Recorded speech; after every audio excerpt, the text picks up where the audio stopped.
एक वाराणसी में विद्वानों की नगरी है, तो गांव का किसान मेहनत करके अपने बेटे को विद्वान और बड़ा तपस्वी एक योगी बने, इसलिए बचपन से पैसा भेजता रहा, उसको व्याकरण पढ़ाता रहा सब।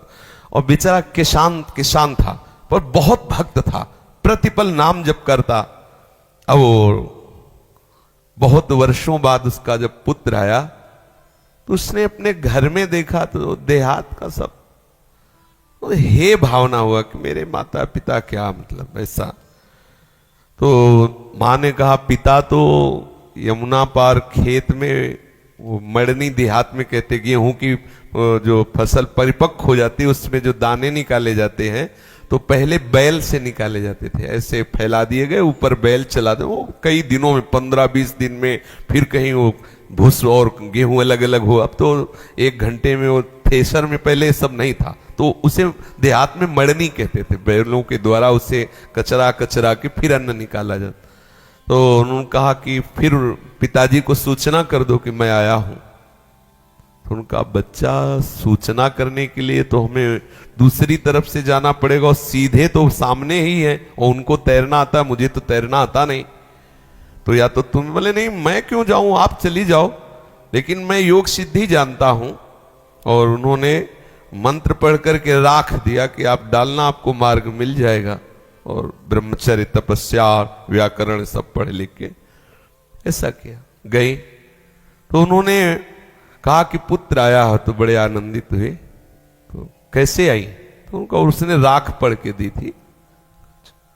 अब जाऊं कैसे, तो भूस दे दिया, कहा राम राम राम राम ले इसको डाल देना। तो वो जब आई तो भूस डाल के आई, तो वैसे ही हुआ। अब जब आई तो लड़के से कहा कि पिताजी आ रहे। पिताजी सब ऐसे रज लगी, सब भूस लगाओ तो करके आ रहे। तो उसने प्रणाम नहीं किया, कहा नमस्कार, ऐसे दूर से, मतलब आचार्य है तुम, नमस्कार। तो हंस दिए, उनके लिए तो बच्चा है ला, हंस दिए। तो उनका पिताजी हंसे क्यों, बोले बच्चा हम तो तुमने पढ़ाने लिखाने के लिए भेजा था, लेकिन तुम तो मूर्खता पढ़ के आए हो। विद्या विनयम ददाति, तुम्हारे अंदर विनय नहीं है, इसका मतलब तुमने विद्या का अध्ययन नहीं किया। बोले कैसी बात, किसी भी शास्त्र से कुछ, बोले ये अहंकार है, विद्या नहीं। विद्या का प्रभाव है, वो नम्र और विनयशील हो जाता है। ये शरीर तुम्हारा पिता है और तुम नमस्कार बोल रहे हो, ना तो झुककर मस्तक रखना, ना ये तुम्हें लग रहा है ना कि पिता गंवार है, किसान है, और मैं विद्वान व्याकरण पढ़ा, लेकिन इसी किसानी और इसी गंवारपने से तुमको विद्वान, तुम्हें विद्वान बनाया, तुम्हें वहां भेजा, तुम्हें इतना पता नहीं। तो उन्होंने कहा माताजी से कि माताजी जाने के लिए तो हमने राख दी थी, आई कैसे, बोले पिताजी के भूस देने से। तो उनका पिताजी आप में ऐसी कौन सी शक्ति आई, हमने तो मंत्रों का अनुष्ठान किया है। बोले बेटा सच्चाई से भगवान के द्वारा दी हुई किसानी करता हूं, आए हुए धन से, अन्न से, संतों अतिथियों का सेवन करता हूं, नाम जप करता हूं। मुझे उसके प्रताप से सब पता है कि तू क्या सोच रहा है, क्या करके आ रहा है, सारी सिद्धियां उसको प्राप्त हो, किसान है।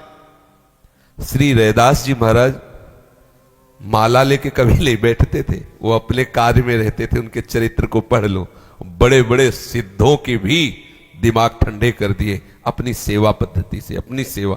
तो जिसको जो सेवा है वो एक गृहस्थी की अपनी सेवा करता हुआ भजन करे। सच्ची मानना, भगवत प्राप्ति कोई दुर्लभ बात नहीं है, प्रभु हमारे हैं, वो मिलने के लिए तैयार हैं। बस आपको 2 बात समझनी, पहली बात मैं प्रभु का हूं, और दूसरी बात जो भी कर रहा हूं प्रभु के लिए कर रहा हूं। इतने से आपको भगवत प्राप्ति हो जाएगी। जो आप कर रहे हो, जहां हो, जैसे हो, हम मुझसे नहीं कह रहे, इतने से ही हो जाएगी। पर इतनी बात आने के लिए सत्संग की आवश्यकता है, साधु समागम की आवश्यकता है, तब आपका अंदर जो भाव है दृढ़। भगवत प्राप्ति कोई कठिन नहीं, पहले दिमाग से हटा दो कि भगवत प्राप्ति बहुत कठिन है। कठिन वो होती है जो हमारा ना हो। प्रभु हमारे हैं, प्रभु हमारे, मेरे हैं, मेरे